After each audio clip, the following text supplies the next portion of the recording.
It just doesn't make any sense.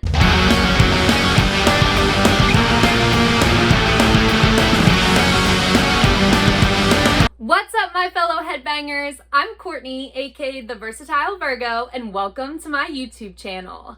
I run a blog, theversatilevirgo.com, which focuses on all things heavy music, including but not limited to musically inspired recipes and outfits, interviews, reviews, and so much more. So if that's something that interests you, make sure to check it out. I've linked it in the description below. I'm just gonna cut straight to the point in this video. Ever since Metallica's Blacklist album was announced, and particularly the artists included on it, I've seen a ton of negative feedback all over social media and the internet about it, and I think it's time we stop the nonsense. I've been wanting to do this for quite a while, but I wanted to wait until the album was actually released so that way I didn't stick my foot in my mouth in case the covers actually suck and all the negative feedback was right. So let's just get into it, shall we? Metallica's Blacklist is full of covers from their iconic Black album, done by artists ranging across all subgenres, including but not limited to country, electronic, pop, hip-hop, and of course, rock. And that's exactly what has people so enraged. Particularly though, there's one cover on the internet that I have seen people losing their minds over. They are absolutely outraged. And that cover is Nothing Else Matters, done by Miley Cyrus. Objectively, Miley has a great voice, yet I really don't want to hear her performing this song. The Black album is still great, but after what they did last time, like collaboration with some reggae artist, rapper, and Miley Cyrus on their records, is the worst thing after Lulu's Saint Anger and duet with Lady Gaga. It would have been a lot better if they hadn't included Miley Cyrus. I love Volbeat's and Corey Taylor's version, but Miley has no business or right to do anything like that. Like, what's with all the gatekeeping? I just don't get it, especially if we can acknowledge that she is a talented artist. Why should she not be able to perform this song? And it's not like she's doing it and putting it on her own album and like totally disregarding anything that it has to do with Metallica. It's for Metallica's Blacklist album. It just doesn't make any sense. Are we not allowed to like anything anymore? And I'm here to tell you today, people, that Miley absolutely killed it, and it's actually one of the best covers on the album. I've seen so many people say that Metallica should have included a wide variety of artists, but that they should have been metal artists. And I actually do agree with that to a certain extent. I'm a huge supporter of music in general, but especially heavy music and particularly underground music. If you take one look at my blog, I have a bunch of independent or underground music suggestions on there. So if that's something that interests you, again, make sure to check it out. So I would have loved to see Metallica include a wide range of bands on this cover album. Metal is a huge genre, and so often we only see one tiny little percentage of what we're told metal actually is, but there is so much music out there. So I think it would have been great for Metallica to have done something like that, to especially give exposure to those smaller subgenres. With that being said, when I opened Metallica's Blacklist album and saw that it was 4 hours and 5 minutes long, I thought, dear God, how am I going to listen to all of these covers? And they're all back to back, by the way. Like when you open it up, there are 6 Enter Sandman covers. And I said this when I did my Black Margarita recipe for the Black Album's anniversary. If you're interested in that, I've linked that in the description below too. But it had been a very long time up until I started working on that recipe that I had listened to Enter Sandman. And when I was working on that, I wanted to go back and listen to the album as a whole. But I've been avoiding listening to Enter Sandman for years simply because the radio has absolutely beat it to death.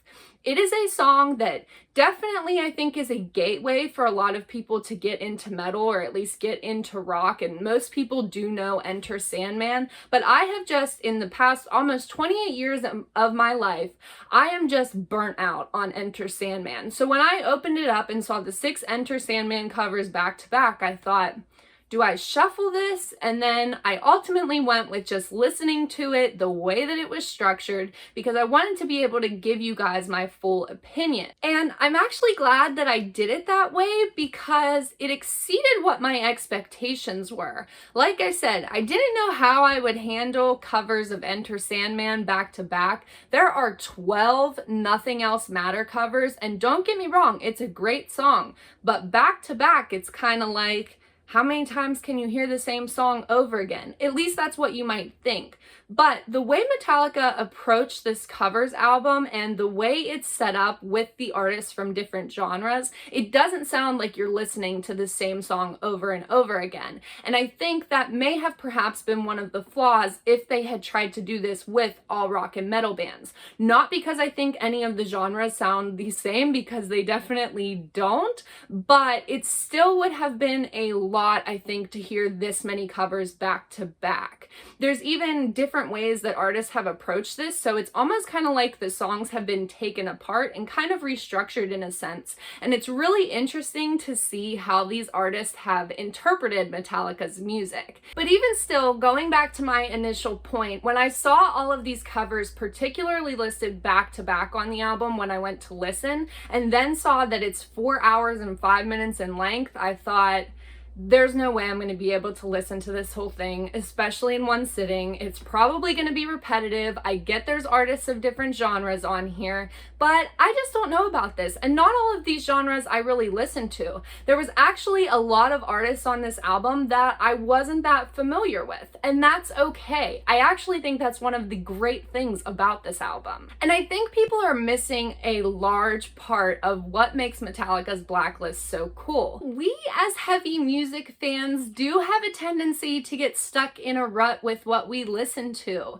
And one of the things that I like about how Metallica did the Blacklist album is the fact that it's not only introducing fans of other genres to Metallica's music, but on top of that, it's exposing us to artists that we might not have ever listened to before this. And what's so amazing about it is how Metallica's music can translate into all of those different genres. It also kind of makes me really proud as a metal fan. We're so often told, especially as metalheads, that ooh, you listen to metal? That just sounds like noise. How can you listen to that? Well, now there is this album to show that, you know what? Metal is not just noise. We've been hearing this garbage for years. Sometimes we're made to feel by mainstream society that heavy music in particular is just, I don't know, somehow less than musically in terms of songwriting and things like that in comparison to other genres. And Metallica's Blacklist makes the point that that is entirely not true. I'm also a heavy music fan that, believe it or not, while the majority of my life revolves around everything heavy music,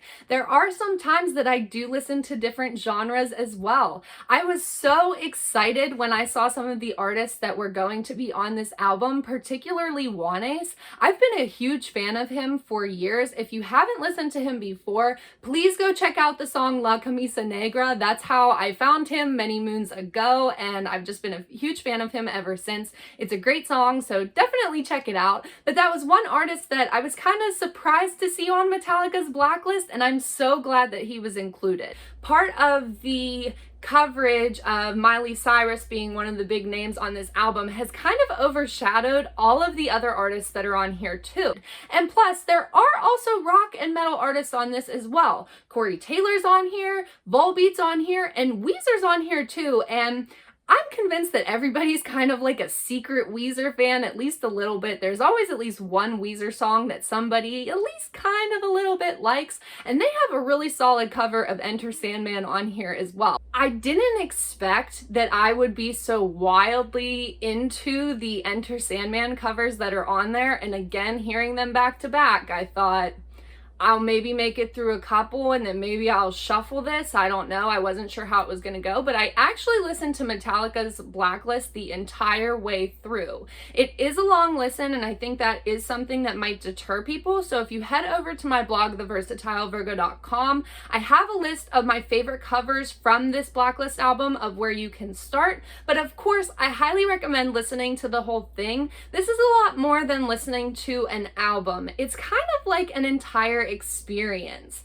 So maybe set some mood lighting, make something really delicious, perhaps from theversatilevirgo.com, and sit down and relax and enjoy this evening of Metallica. So what did you think of Metallica's Blacklist? Leave me a comment below and let me know your thoughts. And if you like this video, then you will want to subscribe to my channel because I post once a week and I have even more heavy music related content coming out soon. You can also keep up with me on my blog, theversatilevirgo.com, or on my Instagram. Both are linked in the description below. And if you even want to learn a little bit more about Metallica, I have some facts that I posted over in some of my band merch of the month posts, so you can check that out as well. Thanks for watching, everybody, and stay heavy.